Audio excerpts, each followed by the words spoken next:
Hey everyone, how's it going? So in this video I'm gonna go over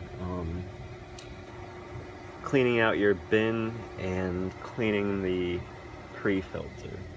So for the bin, you push on the red tab until it comes all the way out and opens up, and then you'll notice a little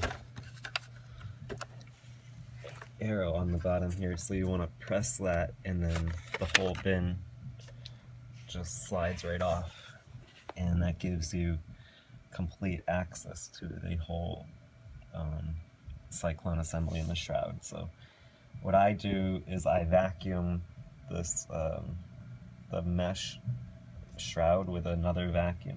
Obviously I just said that, and you can just wipe it down if you wanted to, but you know, get as much visible dirt as you can. And this is where the air comes in, the dirt, so always inspect there for any kind of buildup, and then you can look down the tube and see if you see anything. And when I vacuum, I even just go around here, because this is where part of the Cyclone assembly, and suck out any fine dirt in here. Just basically you want to vacuum as much as you can. And then to reassemble, and even, you know, when you got the bin off, if you just take a dusting brush and on the vacuum and clean this out and clean the bottom here, you know, anywhere, and then you can give it a wipe down with a microfiber or something like that if you want. And then you just want to make sure this red tab, pull up on it so it goes over the top of the gray, and simply slide it on until you hear a click. Then you can, at that point, you close the bin, the bottom of the bin, and then you can just slide it back up. So pretty simple. And now for the pre-filter and the HEPA filter, you just rotate it counterclockwise, not even a quarter of a turn, and that exposes the filter. So if you watched my big mess test, you'll see this thing got really, really, really dirty. Like almost, like I would say almost as bad as like a shark. Now granted, I was sucking up a lot at one given time, but still, like, these cyclones are supposed to be efficient enough that even with a high amount of dirt at, like, all at once, it still should do a good job at separating. But this was just caked in a layer, not just like a light coating, it was a good layer. So I took a vacuum and vacuumed it off, and that's one way you can go about it, because washing it is, I don't know, I don't like washing these things, but that's just me. You can see a little bit actually went through, it stained it, but the bottom here, I really can't reach.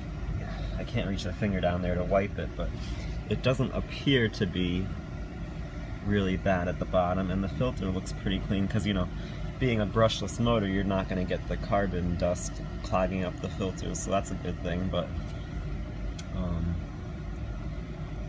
yeah, I don't think you can really take this apart to separate it, to clean it. I think you have to take this whole chunky mechanism and wash it all as one. Yeah, you do.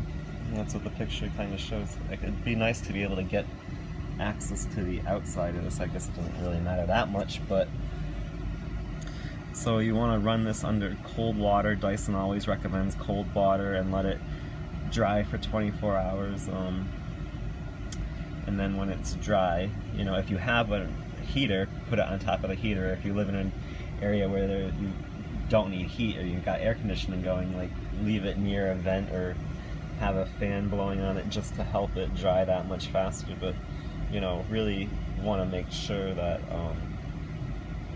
it's dry, and definitely wait the 24 hours. I mean, just because this pre-filter feels dry to the touch doesn't mean that the HEPA filter is dry.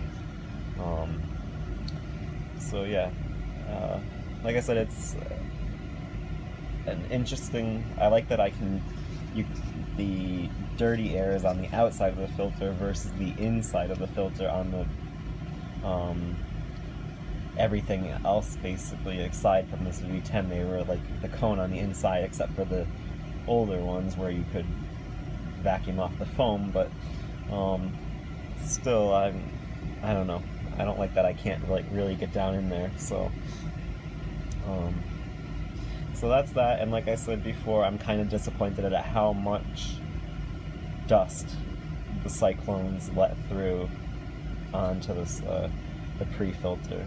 And like I said, now seeing down in there, you can see the inside is kind of stained brown from dirt that's gotten in there.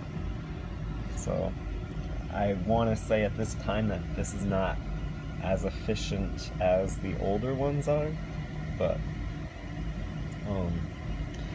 it is what it is, and that's what I got by testing it. So yeah, that, you saw how to clean the bin, and this is the pre-filter and the HEPA filter, all one unit, and just rinse this under cold water, and you know, kind of shake it around, and then just you know, squeeze this and scrub it with your finger while you're running underwater to try and loosen up any dirt. And then, like I said, let it sit out for 24 hours. And even if you have like a drying rack, putting it up this way, that way the HEPA filter drains down and it doesn't sit and pool at the bottom like with water. I would say if you can, put it in a drying rack like that, or if you put it on top of a heater, like an old style heater, if you put it like that, that would help dry out a lot quicker. You just want to make sure it's got airflow, and that you're being efficient with the drying as much as you can. But like I said, definitely wait 24 hours. So, and to reinstall it after it's dry, you just slip it on the back here, and give it a little turn, and that's it. And you cannot run the machine without this filter in place. I already tried, and I don't know where the switch is. I think it's set down further internally, and it must be triggered by the end of this filter touching the switch far down, because like right around this inner area here, I can't see anything, and it's not like